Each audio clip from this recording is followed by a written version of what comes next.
Slam Wrestling Mat Memories. The idea is that our Slam Wrestling writers and photographers have lots to share with you. We've been doing this a long time, so we're going to share our stories with you. I'd like to introduce Dave Hillhouse, who's the editor of our new Hollywood Headlock section. We used to call this Slam Wrestling Movie Database, but hey, we're changing with the times. Dave, how are you doing today? I'm doing very well. How are you? Cool, cool. Dave, you recently interviewed actor Robert Maillet, who wrestling fans remember as Kurrgan. He's got a new movie coming up on that just released on June 5th. What can you tell us about the movie? Well, the movie is called Becky, and when I spoke with Robert, he was really excited about it. He really loved his role. He kept coming back to the fact that he understood the role, but let me get back to that in a moment, because the role is kind of a psychotic escaped convict who's helping an equally psychotic Kevin James in torturing this father that's brought his daughter up to a cabin. So it's a really dark story, but Robert was very insistent that he understood this character was conflicted about what he was doing. So he loved the meat of that. He loved the fact that it had that big guy intimidating role that he's accustomed to playing, but it had a little bit more drama to it. So he's very excited for it. I think the idea of Kevin James as the bad guy is pretty cool too. And of course, he's got a wrestling tie-in. Do you remember it? I remember Here Comes the Boom.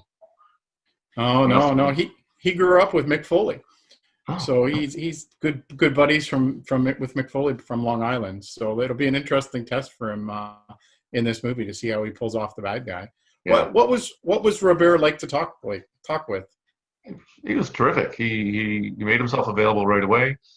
Seemed really, really happy to talk about everything. I told him that certainly I wanted to go into Becky, but then if he had the time, that we could look back on his career up to this point, and he was just very pleased to talk about it and very happy to share the people that were responsible for his success. He definitely wanted to get credit across to the people that have helped him, and it seemed very genuine and just a very nice conversation.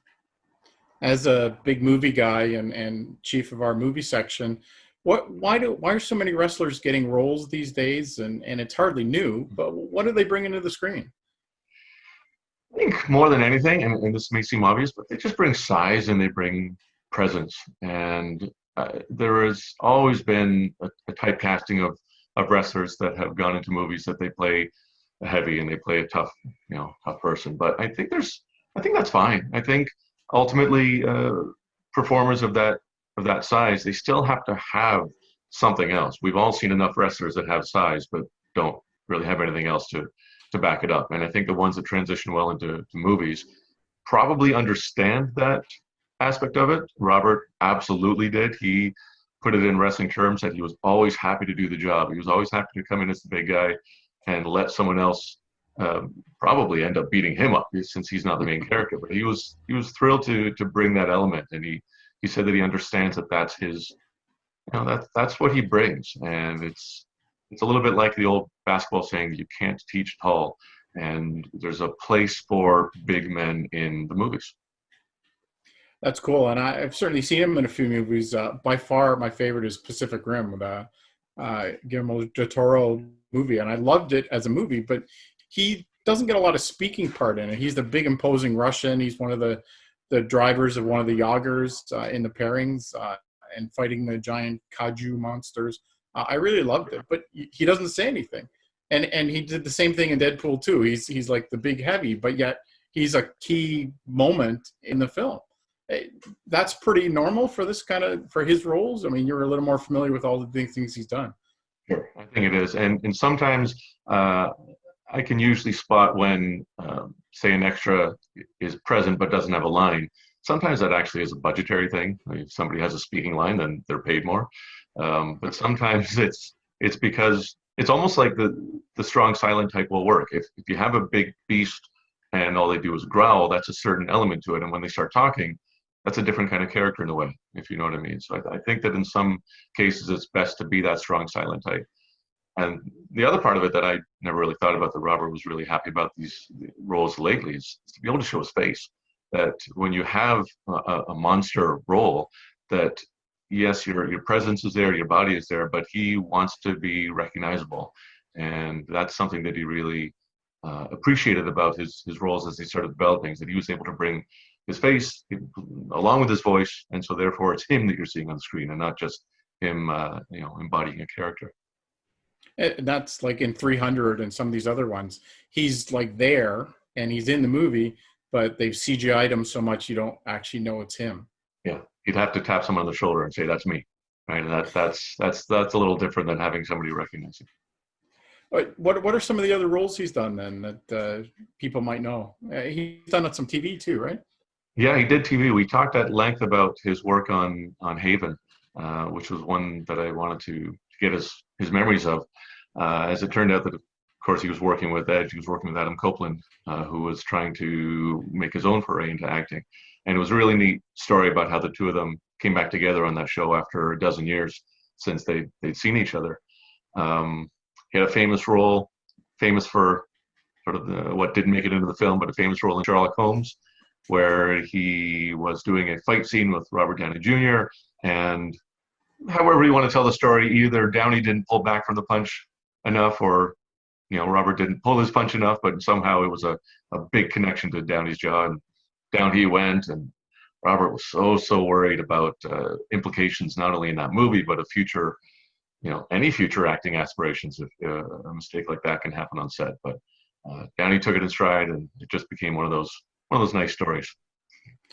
I think I remember hearing that Robert Downey Jr. sent him like a bottle of wine or champagne or something in Robert's trailer to say it's all okay. So yeah, and Downey has said that there's no question that Robert felt worse about it than he did. So that easily could have gone the other way, and obviously I don't know Downey Jr. as a person, but something like that speaks to his willingness to just go with the flow, go with punches, and understand that things will happen. Robert's wrestling career, primarily as Kurrgan, I mean, he never really hit the heights or this and that. I'm not sure he had the drive maybe that some of the guys do, but I mean, he certainly had a good run as a pro wrestler. Is that a fair statement? I think so.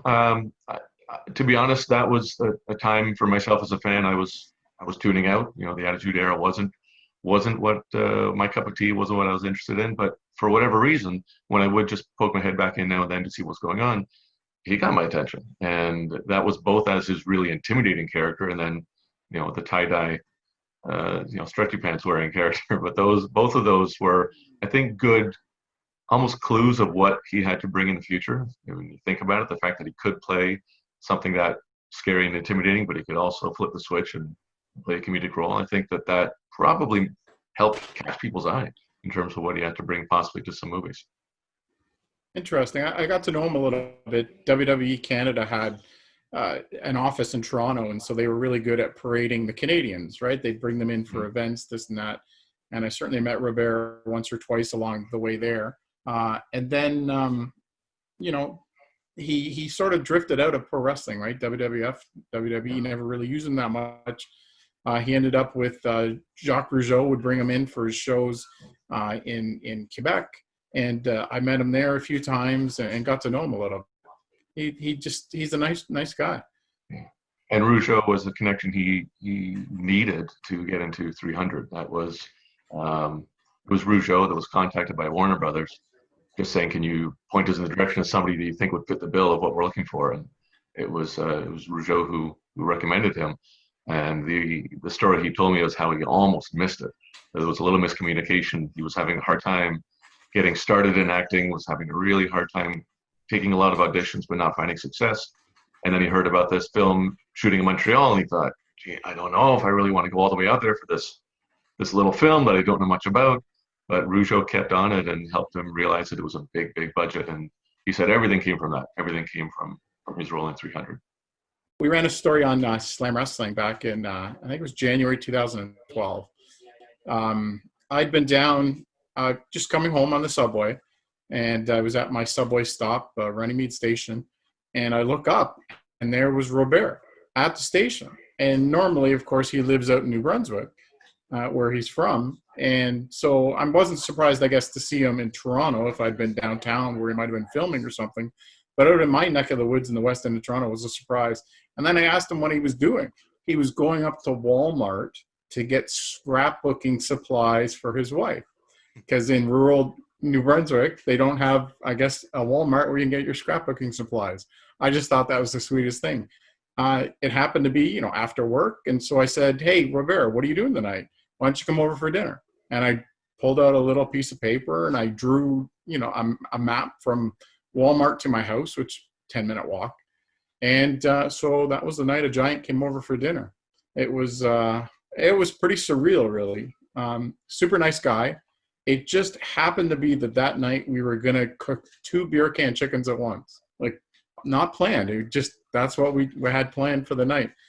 So Robert was able to have beer can chicken with us, and he didn't have a giant appetite. I remember that. He didn't pig out. And he was just a nice guy. I mean, he's a typical Maritimer, Acadian, just likes to talk and chill. And I guess my son Quinn would have been almost 6 at that point. So he enjoyed it too. And there's pictures of us all together. It was a really fun time. And I think Robert and I have stayed in touch a little bit more, whether it's through Facebook or whatever since then, simply because, happenstance is cool that way. That's fate sometimes. Yeah, absolutely. And I think that, would sum up my impression over the phone. It's different than meeting in person, but, just that, really friendly guy, really nice and really happy to, as they say, spread the credit. And I think that was a big part of what I took away from the interview. He wanted to talk about other people and how they helped him as much as what he had accomplished. Cool. Well, Dave, I think this has been pretty fun trying to do our first ever slam wrestling Mat Memories. Yeah, thanks. I know I'm certainly looking forward to what our other rivers and writers come up with, because we've all had these neat experiences. And I look forward to seeing what we come up with down the road. Thanks again for joining us here. And we'll do it again soon. That's the bottom line, because Stone Cold said so.